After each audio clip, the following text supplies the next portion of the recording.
Nagbabalik na naman ang inyong tagapaglingkod ng mga balita at pawang katotohanan lamang. Naging mainit nga na usapin sa mundo ng social media. Talaga naman na lumuhod na nga itong sikuting ng norte na ito sa hukuman sa ibang bansa. Nang sa ganoon ay mailigtas itong si Risa Tanas sa kaparusahang pagkakategi. Dito nga natin makikita na talagang gagawin nga lahat ni Kuting ng Norte. Nang sa ganoon ay hindi lamang tuluyan mahatulan itong si Lisa Tanas.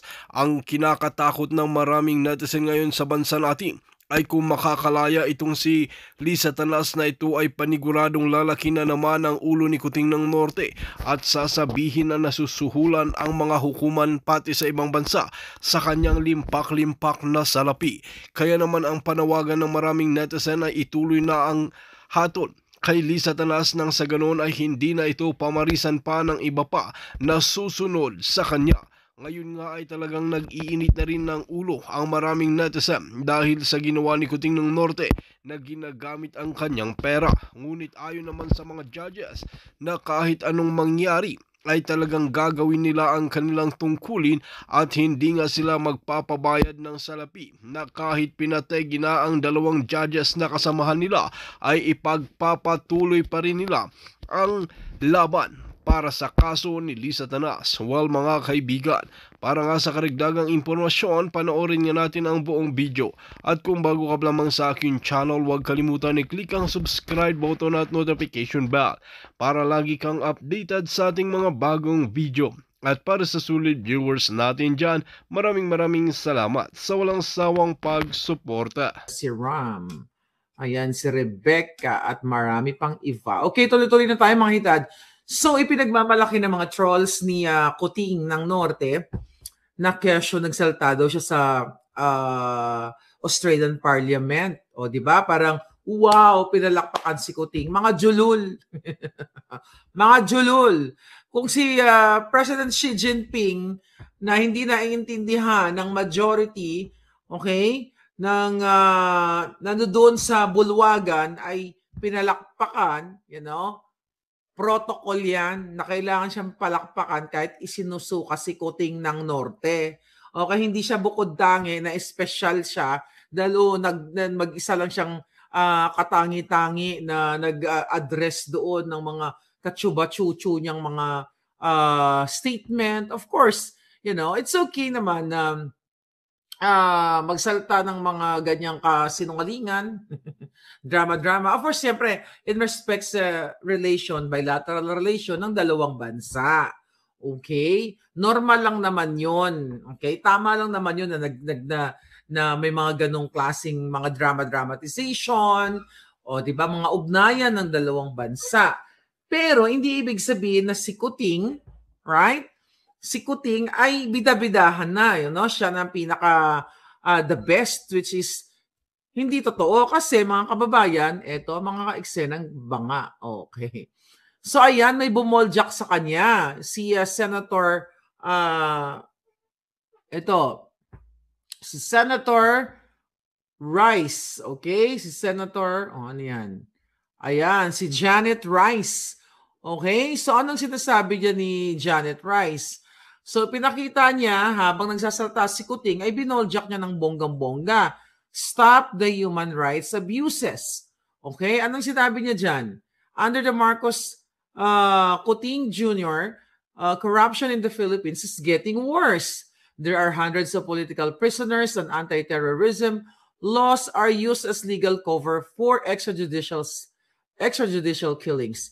Yet the Australian government invited him to address the parliament today. Shame. So, nakakahiya ayon sa kay Janet Rice. Ngayon, mga palangga, at may actually, tingnan natin. Tagalin na muna natin to. Alright. Okay. Tagalin mo natin. So, di ba nakita nyo? So, boljak na boljak ang Kuting. So, hindi ba gugurgurin ni Lisa yan? Hindi ba gugurgurin at naipahiya na naman kay mga Jotang Genemes kayo? Oh, ngayon ang ibig sabihin nito mga palangga, kilala naman ang mga Marcos talaga sa pangdorobo. So, 'di ba? Kilala naman sila Nakala natin, nung siya ay nakaupo, ay aayusin niya at patutunayan sa taong bayan na hindi totoo yung pagbibintang sa kanila noong mga dilawan. Yung pala, totoo ay may malala pa nga, di ba? O even si Senator Jordan Steele nagsalita din. While President Marcos Jr. gave a speech to the parliament today, I was proud to protest in solidarity with the Australian Filipino community outside parliament. Stop the human rights abuses. So, mga palangga,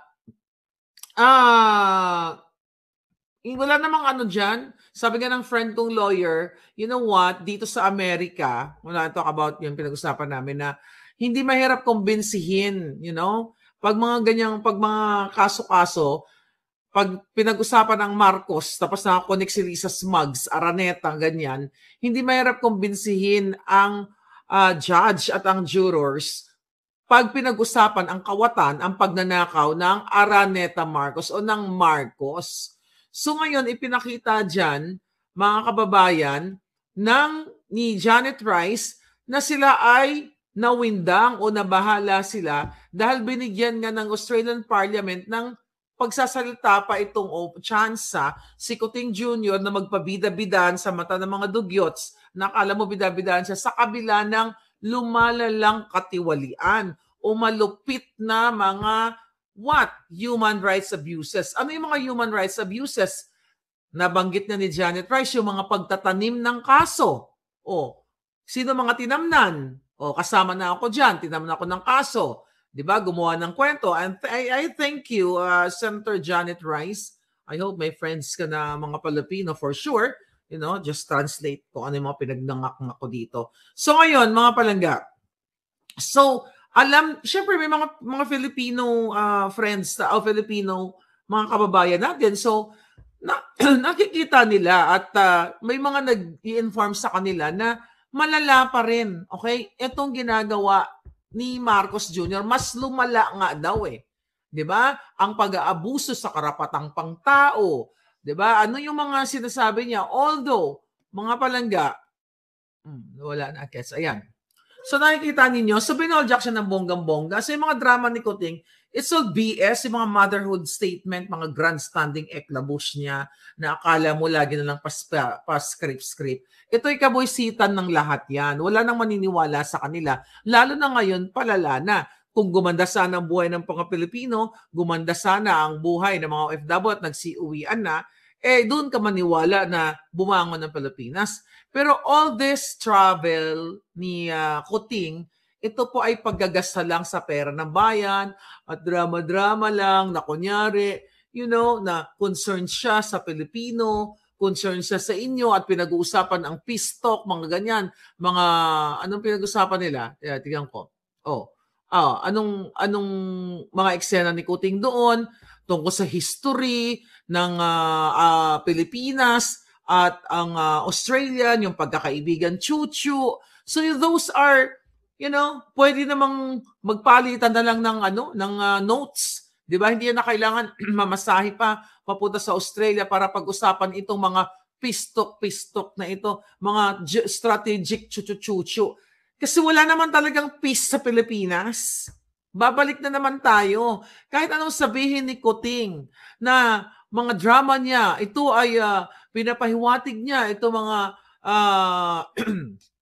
dapat na magkaroon ng magandang ugnayan ang Amerika dahil tayo ay may history sa ganito, sa ganyan, pagiging partner sa sa strategic, you know, strategic partner. Ito ay nakakapagpatibay sa nakakapagpatibay sa ugnayan ng mga Filipino citizen sa Amerika, sa Australia at dyan sa Pilipinas at even the Australian Filipino community. So mga ganong mga drama-drama na concerned daw si Kuting sa issue ng seguridad ng Pilipinas o ng dalawang bansa, yung mga mutual understanding, security and defense, blah, blah, blah, blah. At ang pinag-uusapan nila, yung mga nakaambang mga threats, di ba? Mga ganon, dapat stabilize itong mga pangkapayapaan. You know, those are common mas ano na yan, basang-basa na ni Kuting sa mga script niya yan, mga palangga. Pinag-uusapan yung mga importanteng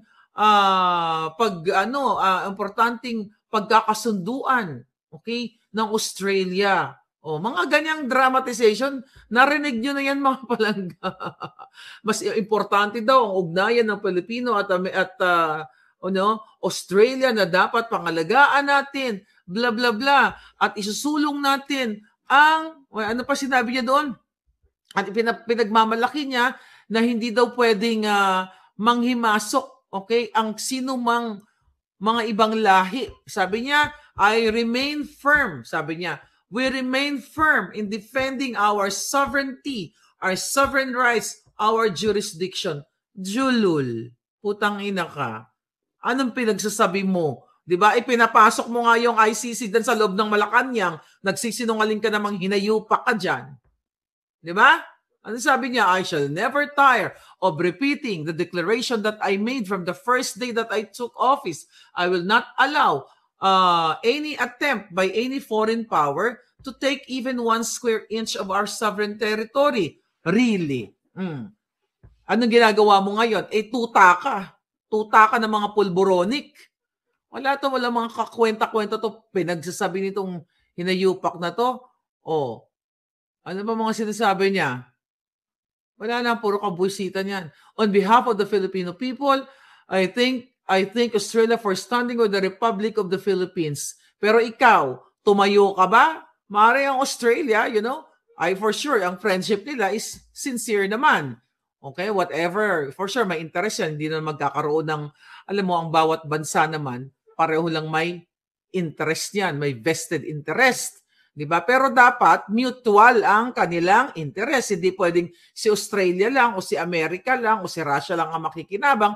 Dapat ganun din tayo, ang Pilipinas. The problem is, ang nakikinabang lang si Kuting at yung pamilya niya. Kung ano man yung nakukuha natin sa mga bansa na nakikipag-partnership tayo or nakikipagkaibigan tayo, napupunta sa bulsa ng mga buwaka ng ina. Kung ano man yung aid na binibigay sa atin, hindi naman napupunta sa taong bayan yon, kundi napupunta sa kanilang bulsa. Dahil kung lahat ng aid na ibinibigay ng Amerika, Europa, Australia, o kung sino pa man mga bigay sa atin ng aid in terms of, minsan may mga kalamidad, hindi naman napupunta sa Pilipinas, hindi sa Pilipino Di ba? Yung iba nga dyan, yung mga spam, although hindi man ako mahilig sa spam, once is a blue moon lang. Naalala niyo ng panahon nung mga nakaraang panahon, pinapalitan ng mga nataga-gobyerno, panahon ni Noynoy yun ang spam naging sardinas. So yun yung mga halimbawa na kahit anong ganda ng mga script ng bawat presidente, lalo na si Kuting ngayon, dahil siya ang presidente ng mga ahas, wala nang kwenta yan, mga palangga.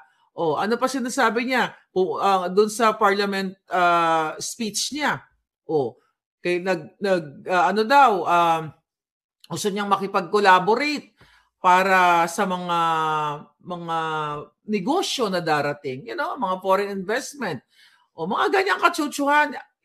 Again, pinag-uusapan na naman niya doon, binibida-bida niya, economic security and development responses to Chuba Chuchu. Okay, to cut the long story short, mga palangga, it's all bullshit. It's all katarantaduhan. Babalik na naman ba tayo? Babalikan ko na naman. Sabi ko nga, bago sana siyang mamasahe, gumamit ng gasolina, gumamit ng fuel, lumamon ang mga buwaka ng inang Lisa kaya bumutod, umiinom ng alak sa loob ng eroplano, yung gastos pangbayad sa mga girl lalo na sumabit sa loob ng eroplano, pangbayad sa mga mainstream media na millions of pesos bago sana sa lumipad sa Australia at babalik na naman yung hayop na yan sa March 4. Alam nyo ba? Pag uwi niyan, uwi na yata yan ngayon babalik na naman niya uli sa March 4 yung puki ng buwaka ng inang yan. Di ba? Again, bago sana siya pumunta, well, we all know, mga kababayan. Di ba? Hindi yan na kailangan pang magtsuba-chuchu doon about economy. Dahil si Kuting mismo pa, ulit-ulit, araw-araw nating sasabihin dito, ang sumisira sa ekonomiya ng ating bansa. Dahil sila mismo ang mga traidor, ang mga walang hiya, ang mga taksil sa ating bayan. So kahit ano pa mga kadramahan ni Kuting dyan na pinagsasabi niya, lahat po yan ay mga kasinungalingan. Right? O ngayon, napahiya ang hitad. No. Mga grocery ko, makagastos ka ng 8K pataas para ka na rin nabudol, sabi ni Mariela Francesca. Yun na nga eh. Kahiya-hiya, nag-speech pa para lang mabash ng ibang bansa, sabi niya. Correct. O ayan. O nabolja ka tuloy, stop the human rights abuse. So, ibig sabihin, hindi natutuwa ang tao, not only us, even, itong senador ng Australia at marami pa mga Australian Filipino na sukang-suka sa iyo. Kaya itigil mo na yung mga kabalbalan mong pa-speech kasi paulit-ulit lang naman ang speech mo. Peace, economic prosperity, di ba? Ano pa? Peace, economic security. Ano pong mga binabanggit mo? Investment, putang ina. Investment, kasabot ka nga ng smuggler. O, Marcos resign, sabi ni Karen. Kung babalik pa siya dito sa Australia, walang hiya talaga si Bongbong Marcos, sabi ni Pobreng. Babalik siya. You know what? Kasi, ito, pakita ko sa hindi ko pala pwede pakita kasi baka masusog yung nagbigay sa atin ng information. Okay, babalik yan. Ito. Basahin ko sa inyo. Ito. Okay, ito yung invitation doon sa mga yung mga Filipino community. Ito ang invitation, babasahin ko ng bonggang-bongga, ha? O, ayan. Filipino community event with the President Bangag da Bangag. Official registration form for the Filipino community event. Okay? Kailan ito? Melbourne Town Hall. O, ayan. Lusubin nyo. Dali. Magwelga kayo ng bonggang-bongga. Iparating nyo. O, ito malangga. Sabihin ko sa inyo. Sa March 4, nasa Melbourne Town Hall yan. Diyan. Ang kuting na yan. Babalik sila. Anong sabi dito? You have been nominated to attend the Filipino community event with the President Bangag at the Melbourne Town Hall on March 4, 3 to 9 p.m. 3 to 9 p.m. Tandaan nyo, alongside the ASEAN-Australia Special Leaders, okay, Summit 4 to 6. Actually, ang summit is 4 to 6 of March 2024. Pero makikipag-meet up, ang ulupong na ito ay March 4. Kita mo? Pag ganon-ganon lang hayop na yan. Ano yung purpose niya? Hindi lang pwede naman kung mayroon talagang katulad yan. Okay? Mga bilateral chuchu na yan. Pwede namang isahan lang ang pagpunta. Imagine mo, pumunta sila ngayon, drama-drama, tapos babalik na naman. Di ba? Babalik sila ngayong araw. Tapos, babalik na naman ulit sa March 4. Sabi ni Cebuano, nasa Australia, wag kayo pa auto. Baka bayaran din kayo. Ano yung Sayarot kayo nabasa ko? Nasa kote si Sayarot sa Australian Federal Police, di ba palangga? Si Sayarot nasa kote sa Pilipinas na intercept yung kanilang exportation, yung export na pulburon papuntang Australia. Na intercept, nahuli ng Australian government, then na-trace kung sino yung mga may-ari at nakalink kay Sayarot. Yun. Pero hindi nakapunta si Sayarot sa Australia at hindi siya doon nahuli. Sa Ayala Alabang siya nahuli at ang nag-drive nga sa kanya during that night ay si Bullet Halos. Ito yung picture na yan, mga palangga. Yan. So sa Pilipinas yan si Sayarot na sa kote. Alright, so balik tayo doon sa issue, mga palangga. So imagine nyo, now you know, yung buwaka ng inang kuting pumunta ng Australia, binoljak ng Senador Janet Rice, ang kapal ng mukha, uuwi na yan mamaya, dyan sa oras ninyo dyan sa Pilipinas, then babalik uli sa March 4. Hawak ko yung invitation eh. Okay, nandito, binabasa ko sa inyo, kaya abangan nyo ng bonggang-bongga yan. So kung kayo na lang, magdala kayo ng megaphone, sabi nyo, kuting, buwaka ng ina mo, gaganunin nyo ng bonggang-bongga. 3 to 9 p.m. sa Melbourne Town Hall. O kung malapit kayo dyan, bahala na kayo dyan, mga palangga. Diba? O, anong kadyutahan yan? Kapal na mukha, diba? O, bago umalis, anong ginawa ng hinayupak ni Kuting? Anong ginawa ni Kuting? Anong ginawa niya sa kay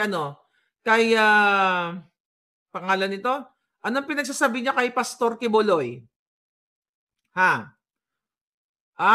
Ito, ang sabi ng Julul, kaya tungkol sa sinabi nga ni Pastor Kibuloy na assassination, na pwede na ipapategi siya.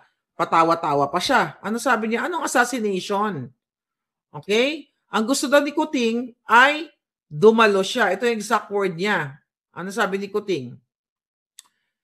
If he has an opportunity in the hearings in both the House and the Senate to say his side of the story, then he should do it. Okay? Ayun na nga. Yan na ba? Nalipat na ba ang Supreme Court? So, korte na ba yang... Oy, Kuting, korte na ba yung ang Senado at saka Kongreso? So, dyan nalilitisin lahat? So, kitang-kita mo na sila ang nasa likod nito. So, monitored ni Kuting to. At yan, isa sa expose ko sa inyo. November pa lang, last year pa lang, sinabi ko na sa inyo na talaga gigipitin si Kibuloy. So, ngayon, gusto ni Kuting, yun nga, na magsalita daw si Pastor Kibuloy dito, nasasabi pa ni Kuting, ngayon, kung sinasabi niyang hindi totoo lahat yan, hindi totoo, walang nangyaring ganyan. E di sabihin niya, pagka ganito, ano mangyayari dyan? Hindi siya sisipot. Pag hindi siya sumipot, baka makontempt siya. Kaya nga lang ko sinasabi, yung akusasyon sa inyo ni Glenn Chong, di ba? Na nakipagsabuatan kayo sa Smartmatic, sinagot niyo bang mga hayop kayo? Signed affidavit? Yung binato sa'yo ni Pangulong Duterte, na bangag ka noon hanggang ngayon at durugista ka, pulburonik ka, isa kang scam bag, okay? Isa kang jutang gineme, sinagot mo ba? Anong ginawa mo, Marcos Jr.? Di ba? Binato mo ng what?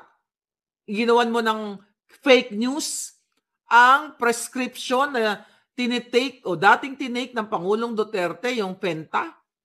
Yan bang kaululan mo? Yan bang presidente? Tapos si Pastor Kibuloy ay gusto nyo nang litisin sa Senado at sa Kongreso. Malinaw pa sa sikat ng araw na ikaw ay, at saka si Lisa Smugs ay nasa likod nito. Wala kang utang na loob na buwa ka ng inaka. Wala nang ang pumansin sa'yo during the campaign, hindi na nga nagpabayad sa'yo ang SMNI, binaboy mo pang hinayupak ka. Binaboy nyo pa. Kung di ba naman kayo napakawalang hiya. Kayo na ang pinaka-hegemonyo, nalagpasan mo si Satanas. Hindi dumalo sa hearing si Pastor dahil hindi yan Supreme Court o hindi dadalo. Mabuti pa yung mga senador at Congress na nagsisesyon, pulburon na lang kayo. Yun na nga mga palangga. Ano sabi mo, Kuting? That's why my advice for him is just face the questioning in the House and in the Senate hearing. Maririnig natin ang kanyang side para malaman natin kung ano talaga nangyari dito. Ang kapal na mukha mo. Yung taong bayan na nire-require ka na magpa-drogista test ka, magpa-pulburon test kang abno. Napulburon ka. Bakit ayaw mong harapin ang taong bayan na magpapulburon test ka para matahimik na, hindi naman talaga matatahimik, yung ginagawa mo? Bakit hindi mo sagutin ang inaakusa na, not really accusation? Okay? Yung mas smuggler ninyong kasabwat na si Michael Ma, na ayaw mong papuntahin dyan sa Kongresong, hinayupak ka at sa halip ay appoint mo pa sa special envoy to China. Iyo di puta ka. Ngayon ang sasabihin mo, kailangan magpariwanag si Pastor Kibuloy? Si Pastor Kibuloy ba ay nagnakaw ng pera ng bayan? Hindi siya pinagtatanggol. Kung ano man yung kinaharap niyang kaso, doon sa korte niya harapin. Yan na ba ang korte ngayon? Ang Kongreso at Senado? Ikaw, buha ka ng ina ka. Yung smuggler mong inappoint. Si Sayarot na sinama mo sa state visit mo, na pinalabas ninyo, si Chandarimani, ba't hindi nyo sagutin yan? Total, gusto mo palang pasagutin si Pastor. Ikaw, presidenteng bangag, ba't hindi mo sagutin tong hinayupa ka? Kasama yung asawa mong hangol-hangol sa pera ng bayan, na ang kasiyahan lang yata pera, magnakaw, mga putang ina nyo. Hindi pa kayo namuyod. Wala kang utang na loob. Napaka-ungrateful mo, forgetful mo, sabi nga ni Marlon Purificacion, na dating supporter din ninyo. Pati paglamon, pinagdadamot ninyo, pero ang pulburon overflowing. Tangina nyo, nung May 9, nakita ko kayo. Lumalamon kayo, overflowing ang alak. Wala kayong pakialam sa mga tao sa baba. Kaya nga kami nila SAS noon ay bumaba. Alangan naman bitbitin namin yung mga pagkain doon dahil di naman kami ang caterer doon o baka magurgur kami right away. nandoon si Sas, si Madam Ellie, si Joe. Oh, witness kami na lumalamon kayo, liquor ban. Di ba? Liquor ban yun during election. Dapat na kayo, kulong kayong lahat, mga hinayupak kayo eh. Lumalamon kayo kasama yung mga oligarchs ninyo, wala kayong pakialam sa mga sumuporta sa inyo sa baba, lalo na yung mga mahihirap na nagbilad sa init at sa ulan na sinuportahan kang hinayupak, kang ungrateful kayo. Tapos gusto nyo magsalita si Pastor Kibuloy? Ay ikaw, yung pulburon mo, yung pagiging bangag mo, yung pagnanakaw nyo, yung loto nyo, na maya-maya may nananalo, hindi ka magsasalita. Didedmine yung hayop kayo. Ang gusto nyo lang magsalita yung mga taong ginigipit ninyo, katulad ko, katulad ni General Macanas, na gusto nyong ipapatay. Nilagay ko na kayo, mga pangalan ninyo, nauuna kayong dalawang mag-asawa, kayong tatlo, ni Romualdez, oras na may mangyari sa akin, kinaraykay ko na yung mga pangalan, mga pukin ng inan nyo. Buisit ka? Gusto mo magpaliwanag si pastor? Oh, tapos ikaw ayaw mo magpaliwanag sa pagiging polboronic mo? Ayaw niyong magpaliwanag? Bakit ang loto, nagnanakaw si Mel Robles ng mga picture sa mga clothing company at wala talagang nananalo. Tapos si Tulpo naman, tahimik. Dahil nga nabayaran ka na Tulpo, mga jutang dyan, impacto kayo. Oh, ano pa? Ano siling mo? We're trying to be fair here in allowing him an opportunity and what? And give him a fora to make his case. I think he should take advantage of this. Ulol, bakit hindi mo i-take advantage na sagutin ang signed affidavit ni Attorney Glenn Chong nandyan sa COMELEC? September 12 pa niya yan. Final. Anong sagot ninyo? Wala. Tangina ninyo. Oh, very powerful statement. Very powerful. True circumstances na witness ni Glenn Chong na kayo ay inaakusahan kayo na nakipagsabuatan sa Smartmatic. Ba't hindi ka sumagot po? Tangina ka. Gusto mo pala magsagutan tayo eh. Yung mga issue, ba't di mo sagutin? Nagnakaw ba yan si Kibuloy? Di puta ka mo. Oh, kung makapagsalita ka, tangina, puro kayo pulboron. Puro kayo pagdadamot sa taong bayan. Pati french fries ipagdadamot nyo. Puro kayo pagbabayad sa mga empleyado para umattend ng mga rally-rally ng mga hinayupak kayo. May pa-issue pa kayo ng memo sa buong Pilipinas. Yung pagtatanggal ninyo dyan sa PIDEA, pagtatanggal ninyo sa mga workers, mga empleyado, yung pag-floating, okay? Pagtapon ninyo kung saan-saan sa mga general, sa mga matataas na officer o hindi matataas, mga men in uniform na nandoon sa Davao, okay? And now sa Cebu,